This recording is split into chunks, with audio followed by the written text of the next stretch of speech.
St. Mary's Hospital stood on a hill overlooking the town. A once proud beacon of healing, now a decaying monolith.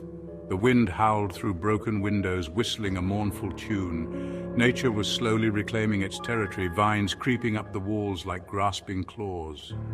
Inside, dust-laden silence hung heavy, broken only by the scuttling of rats. This was Michael's new post, night watchman of a graveyard disguised as a hospital. Michael wasn't superstitious. He needed the work, simple as that. Ex-military, he was used to solitude, to the quiet, or so he thought. His footsteps echoed in the vast emptiness of St. Mary's as he made his rounds. The air felt heavy, thick with the weight of unseen things. The faint scent of disinfectant lingered, a ghostly reminder of the building's past life. The silence was unnerving, each creak and groan of the building setting him on edge.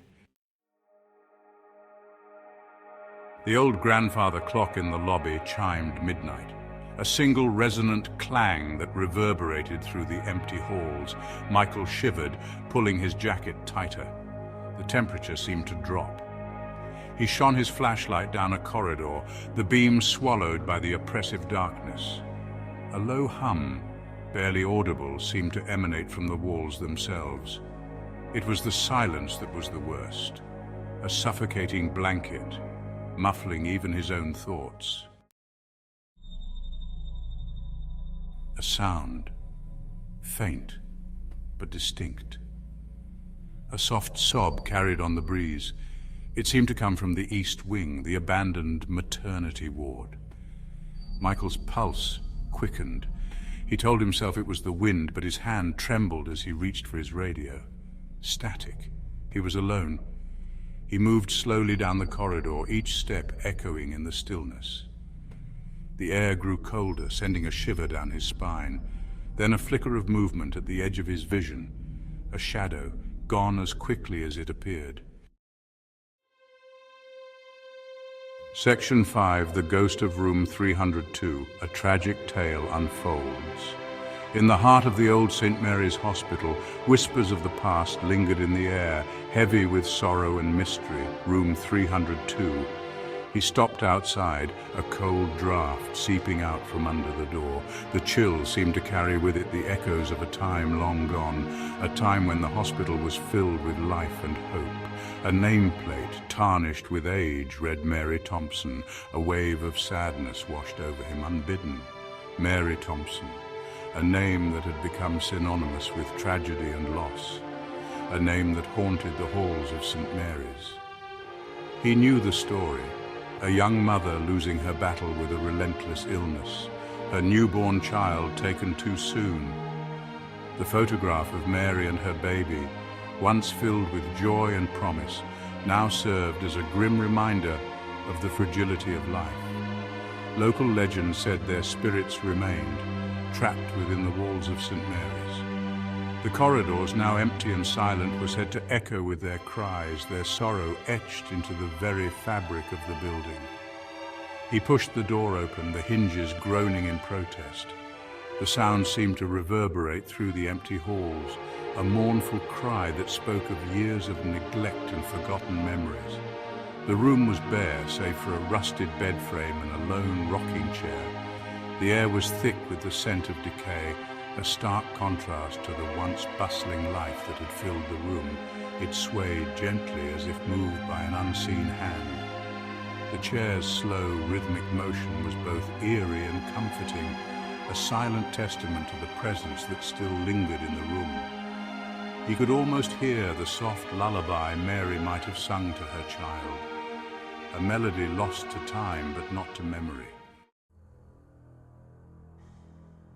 Section 6, Face to Face.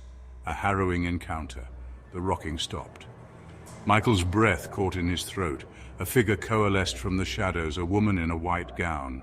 Her face, pale and drawn, held an expression of profound sadness. She turned towards him, her eyes locking onto his. He couldn't move, couldn't breathe. "Looking for me?" Her voice, a mournful whisper, sent chills down his spine. He stumbled back, fear gripping him like a vice. Section 7. The hospital's dark secret, a truth revealed.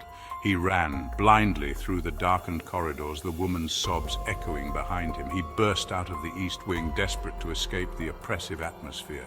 He tripped, falling heavily. As he lay there, catching his breath, he noticed a door he hadn't seen before. It was slightly ajar, a faint light emanating from within. Curiosity, or perhaps a morbid fascination, drew him towards it. He pushed it open, and what he saw made his blood run cold. Section 8. No escape, trapped with the ghosts. The room was filled with children, dozens of them, their faces pale and gaunt. They sat silently in rows, their eyes fixed on him with an unnerving intensity. In the center of the room stood Mary, cradling an infant in her arms. She looked up, her eyes filled with a terrible grief. "They took them," she whispered, her voice filled with despair. "Took them all." Section 9. A desperate plea, seeking solace, finding terror. In the heart of the night, Michael found himself drawn to the old, abandoned hospital. The air was thick with an unsettling silence, broken only by the distant echoes of forgotten memories. Michael understood. This wasn't just a haunting, it was a tragedy. The walls seemed to whisper tales of sorrow and despair, and he could feel the weight of countless lost souls pressing down on him. These children, these lost souls, were trapped here. He wanted to help, to offer them some kind of peace. Their eyes, filled with a haunting sadness, seemed to plead for release from their eternal torment. He reached out a hand, a gesture of comfort. The children didn't move. Their forms flickered like old film caught between worlds, unable to find rest. Only Mary's eyes followed him, her expression unreadable. She was different, more aware, as if she held the key to the mystery that bound them all. Then a cold hand clamped onto his wrist, its grip like ice. The chill spread through his body, freezing him in place, as if the very essence of the hospital was trying to consume him. He turned and came face to face with the ghost of a doctor, his eyes filled with a chilling emptiness. The doctor's presence was overwhelming, a reminder of the hospital's dark past and the suffering that had taken place within its walls. Michael knew he had to find a way to break the cycle, to free the spirits trapped in this place of endless sorrow. Section 10.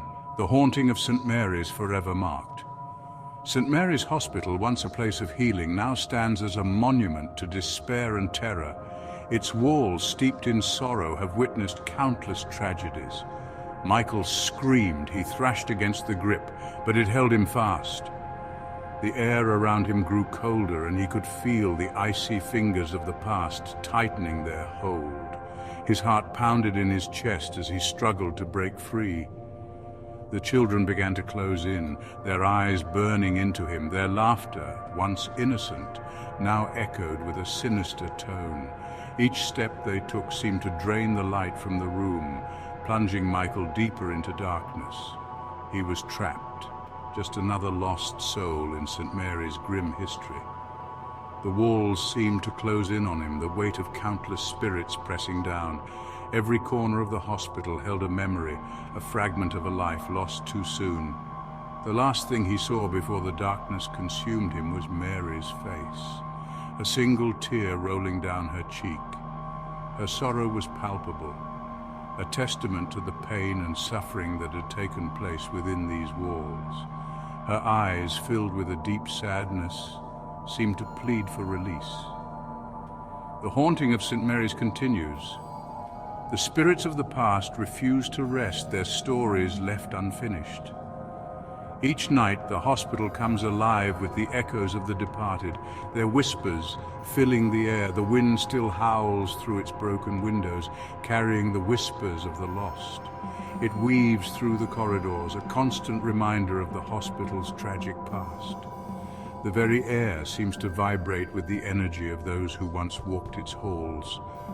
And somewhere within its decaying walls, a night watchman's scream echoes through the empty corridors. His fear is a testament to the power of the spirits that reside here, forever marking St. Mary's as a place of eternal unrest. The hospital stands as a chilling reminder of the thin veil between the living and the dead.